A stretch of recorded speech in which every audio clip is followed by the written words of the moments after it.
வணக்கம் நண்பர்களே. காலை எழுந்தவுடன் கணக்கு 160வது நாளுக்கான விடைகளை இந்த வீடியோவில் பார்க்கலாம். 796வது கேள்வி பாருங்கள்.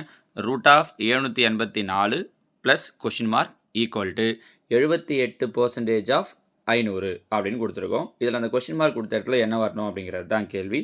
784 ரூட் ஆஃப் 784 784 ரூட் எடுக்கிறோம், என்ன கிடைக்கும்? 28 ப்ளஸ் கொஷின் மார்க் நான் என்ன வச்சுக்கிறேன்னா எக்ஸ்ன்னு வச்சுக்கிறேன், ஏன்னா அதோட வேல்யூ தெரியாது. 78% பர்சன்டேஜ்ன்ற சிம்பிள் அவங்க கொடுத்துட்டாங்கன்னாலே பையில் 100 வந்துடணும் இன்ட்டு 500. பாருங்கள், 0 0 0 0 கேன்சல் ஆகிடும். 78 5 பெருக்கிறோம், 78 5 பெருக்கணும் அப்படின்னா 390.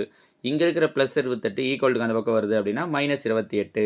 அப்போ 390ல் 28 போயிடுச்சு அப்படின்னா 362. So answer option C 362. இந்த மாதிரி பர்சன்டேஜோ சிம்பிளிஃபிகேஷனையோ யூஸ் பண்ணி கேட்குற கொஷினெல்லாம் ரொம்ப சிம்பிளாக தான் இருக்கும்.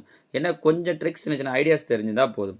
இப்போ இதில் பாருங்கள், சால்வ்னு கொடுத்துட்டு அதே மாதிரி கொடுத்துருக்காங்க. 14 × 627 வகுத்தல் 1089. இப்போ 14 பெருக்கல் 627 அப்படியே வச்சுக்கிறேன். முதல்ல இந்த ரூட்டில் கொடுத்துருக்காங்க இல்லையா, இதுக்கு ரூட் கண்டுபிடிக்கணும்.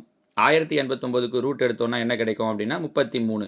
எப்படி சார் இப்படி டக்குன்னு சொல்லிட்டீங்க 33ன்னு அப்படின்னா, ஒன்றும் இல்லை, சின்ன விஷயந்தான். இப்போது 30 ஸ்கொயர், 30 ஸ்கொயர்னால் என்ன வரும்? 900 வரும். கரெக்டாக? 1000 போது 30 விட அதிகம். லாஸ்ட் நம்பர் பார்க்குறேன் 9. 30க்கு அப்புறமா 9 எங்கே முடியும்? 33 ஸ்கொயரில் முடியும். அதனால் இது எதனுடைய ரூட்டாக இருக்கும்னா 33ஓட ஸ்கொயராக இருக்கும். ஸோ ரூட் எடுத்தால் 33. கரெக்டாக? ஈக்குவல் டு கொஷின் மார்க்கோட க்யூப், நான் எக்ஸ் க்யூப்னு வச்சுக்கிறேன், ப்ளஸ் 141. முதல்ல இந்த பக்கம் எல்ஹெச்எஸில் இருக்கிறதுலாம் சிம்ப்ளை பண்ணுறோம். 627 33 வகுத்திங்கன்னா 19. எப்படி சார் அப்படின்னா 627 பை 33. பாருங்கள், 3ஆம் வாய்ப்பாட்டில் அடிக்கலாம். கரெக்டாக? நீங்கள் 3ஆம் வாய்ப்பாட்டில் அடித்தோன்னா 1 3 3 1 3 3, இங்கே 2 6, 2 3ஆம் வாய்ப்பாட்டில் வராது. அதனால் 0ன்னு வச்சுக்கிட்டு தான் 9 3 27ன்னு பண்ணணும். நம்ம என்ன பண்ணுறோம்னா 2 3 6 9 3 27 29ன்னு போட்டுருவோம். அது நடந்ததுன்னா கேன்சல் ஆகாது. சரிங்களா? அந்த மாதிரி பண்ணிங்கன்னா இப்போ பாருங்கள், 1 11 11, 1 11 11, மீதி 1 9 மீதி 9 9 11 99. கரெக்டாக? ஏன்னா நேற்றைய சொன்னோம் போர்ட் மாஸ் ரூல் படி இந்த வகுத்தில் தான் ஃபஸ்ட்டு செய்யணுன்ட்டு. அப்போ இதோட ஆன்சர் 19. அப்போது 14யும் 19யும் பெருக்கிறோம். 14யும் 19யும் பெருக்கணும் அப்படின்னா 266.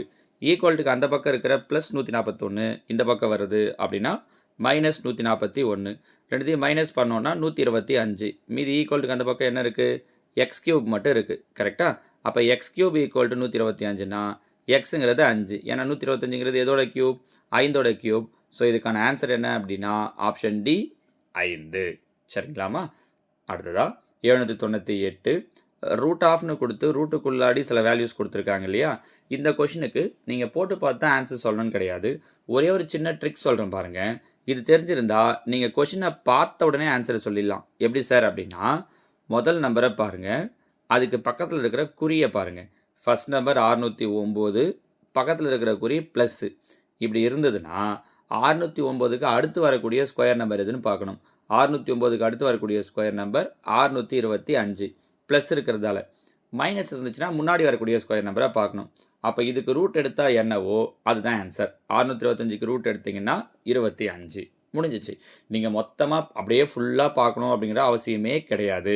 ஃபஸ்ட் நம்பர், பக்கத்தில் இருக்கிற குறி, மேக்ஸிமமாக நம்பர் ஆஃப் சம்ஸுக்கு இந்த மெத்தட் உங்களுக்கு யூஸ் ஆகிடும். என்ன செக் பண்ணி பாருங்களேன்.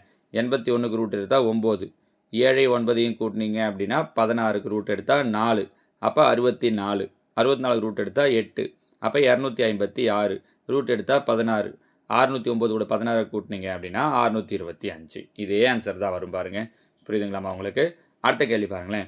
அடுத்த கேள்வி இதே மாதிரி ட்ரை பண்ண முடியுதான்னு பாருங்கள். ஃபஸ்ட் நம்பர் என்ன இருக்குது? 383.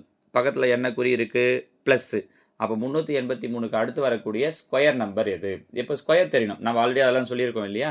ஒரு 25 வரைக்கும் ஸ்கொயர் தெரிஞ்சால் கூட உங்களால் ஈஸியாக சொல்ல முடியும். 383க்கு அடுத்து வரக்கூடிய ஸ்கொயர் நம்பர் 400. அப்போ 400க்கு ரூட் எடுத்தால் போதும். 400க்கு ரூட் எடுத்தோம் அப்படின்னா 20. முடிஞ்சிச்சு பாருங்கள். சரிங்களா? நீங்கள் வேணால் செக் பண்ணி பாருங்களேன், கரெக்டாகவே வரும். ரொம்ப ரேர் கேசஸில் தான் இது வித்தியாசமாகிறதுக்கு வாய்ப்புகள் இருக்குது. மற்றபடி இது ஒரு பிரச்சனையே கிடையாது. எல்லா கொஷினுக்குமே உங்களால் இந்த ஐடியாவை யூஸ் பண்ணுற முடியும். புரியுதுங்களா? அடுத்ததாக 800 2 power x equal to cube root of 32 எனில் எக்ஸின் மதிப்பு காண்க. இப்போ பாருங்கள், 32 எப்படி எழுதலாம்? 2 power 5ன்னு எழுதலாம். கரெக்டாக? க்யூத் ரூட்னு கொடுத்துருக்காங்க. கியூத் ரூட்னா பவரில் 1/3ன்னு அர்த்தம். ஏற்கனவே நம்ம சுருக்குதல் டாபிக் பார்க்கும்போது இதை சொல்லியிருந்தோம். பவரில் 1/3 இருந்தால் கியூத் ரூட்னு அர்த்தம்ன்ட்டு இங்கே மாற்றி கியூத் ரூட்னு இருக்குன்னா 1/3ன்னு எழுதலாம். அப்போ என்ன எழுதலாம்? 2 பவர் 1 5/3. இந்த பக்கம் என்ன இருக்குது? 2 பவர் எக்ஸ்ன்னு இருக்குது. அப்போ பேஸ் ஈக்குவலாக இருக்குது, பவரை ஈக்குவல் பண்ணலாம். அப்போ எக்ஸோட வேல்யூ என்ன கிடைக்குது அப்படின்னா 5/3, ஆப்ஷன் டி. புரியுதுங்களாமா? ஸோ இதோட 800 கேள்விகள் முடியுது பாருங்கள். 1 2ன்னு கிடையாது, 800 கேள்விகள். நான் இதோட பிடிஎஃப்ஸையும் உங்களுக்கு நான் குரூப்பில் ஆல்ரெடி கொடுத்துருக்கேன். 700 வரைக்கும் கொடுத்துருக்கோம், 750 வரைக்கும். இந்த 50 கேள்விக்கான பிடிஎஃப்பையும் நான் உங்களுக்கு நம்மளுடைய வாட்ஸ்அப் குரூப்பில் கொடுக்குறேன். இந்த 800 கேள்விகளுக்கான பிளேலிஸ்ட்டையும் நம்ம ஆல்ரெடி குரூப்பில் கொடுத்துருக்கோம். இந்த 800 கேள்விகளையும் திரும்ப திரும்ப ப்ராக்டிஸ் பண்ணி பாருங்கள். முடிஞ்சால் அந்த பிடிஎஃப் எல்லாம் பிரிண்ட் போட்டு வச்சுக்கிட்டோ, பிரிண்ட் போகிறத விட பெட்டர் நீங்கள் எழுதுறது. ஒரு 10 கேள்வியாக ஒரு நாளைக்கு இல்லை 15-20 கேள்வியாக எழுதி கூட டெய்லியும் ப்ராக்டிஸ் பண்ணுங்கள். 800 கேள்விகளையும் நீங்கள் டிஎன்பிஎஸ்சி குரூப் 2க்கு ப்ரிப்பேர் பண்ணாலும், அடுத்தடுத்து குரூப் 4, குரூப் 1 எதுக்கு ப்ரிப்பேர் பண்ணாலும் சரி, ஈவன் நான் இப்போ அடுத்து வரக்கூடிய டெட்டுக்கு ப்ரிப்பேர் பண்ணுறேன் சார் அப்படின்னா கூட இந்த 800 கேள்விகள்லேருந்து தாராளமாக கொஷின்ஸ் வரும். ஏன்னா எல்லாமே ஒரே மாடல் தான் பாருங்கள். அந்த மாடலை யூஸ் பண்ணி அவங்க நம்பர் மாற்றி கொஷின் கேட்பாங்க. இப்போ இந்த கொஷின் சொல்கிறோம் ரூட் ஆஃப் அப்படின்னா, இப்போ இதே மாடலில் அவங்க கொஷின் கேட்க போகிறாங்க, வேறு கொஷின் கேட்க போகிறாங்க, அவ்வளோதான். அப்போ நம்ம இதுக்கான ஐடியா தெரிஞ்சிருந்தால் போதும், நம்மளால் ஆன்சர் பண்ணுற முடியும் பாருங்கள். சரிங்களா? ஸோ இந்த 800 கேள்விகளுக்கான லிங்க்கை நான் உங்களுக்கு குரூப்பில் ஷேர் பண்ணுறேன். அதை யூஸ் பண்ணிக்கோங்க. அடுத்ததாக காலை எழுந்தவுடன் கணக்கு 161வது நாளுக்கான கொஷின்ஸ். இன்றைக்கும் நாளைக்கும் நம்ம என்ன டாப்பிக்லேருந்து உங்களுக்கு கொஷின்ஸ் கொடுத்துருக்கோம் அப்படின்னா, ரேஷியோ விகிதம் டாப்பிக்லேருந்து 5 கொஷின் கொடுத்துருக்கோம். 801வது கேள்வி பாருங்கள். A/B equal to 1/2:3/8, B/C equal to 1/3:5/9. மேலும் C/D ஈக்குவல் டு 5/6:3/4 எனில் A/B/C/Dக்கு சமமானது எது? சரிங்களா? இது 801. 802 X/Y ஈக்குவல் டு 5:2 எனில் 8x + 9y 8x + 2y காண்க. 803 5:4 என்ற விகிதத்தின் சதவீத மதிப்பானது. ரேஷியோவிலேயே பர்சன்டேஜை பேஸ் பண்ணியும் கொஷின் கேட்கலாம். சரிங்களா? 804 20% of A + B equal to 50% of A - B எனில் A மற்றும் B இன் விகிதம் காண்க.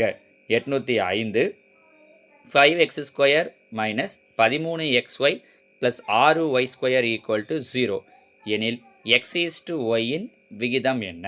சரிங்களா? இந்த 5 கேள்வியும் ரேஷியோ டாப்பிக்கை பேஸ் பண்ணி கேட்டிருக்கோம். நாளைக்கு இதை பேஸ் பண்ணி தான் கேட்க போகிறோம். நேற்று நீங்கள் போட்டு பார்த்த கொஷின்ஸில் எத்தனை கரெக்ட் அப்படிங்கிறதையும் கீழே கமெண்டில் சொல்லுங்கள். இந்த 5 கேள்விகளில் உங்களுக்கு எந்தெந்த கேள்விகளுக்கு ஆன்சர் தெரியுதோ அதையும் நீங்கள் கீழே கமெண்டில் சொல்லுங்கள். நாளைக்கு இதுக்கான விடைகளை பார்க்கலாம். ஓகேவா? தேங்க்யூ.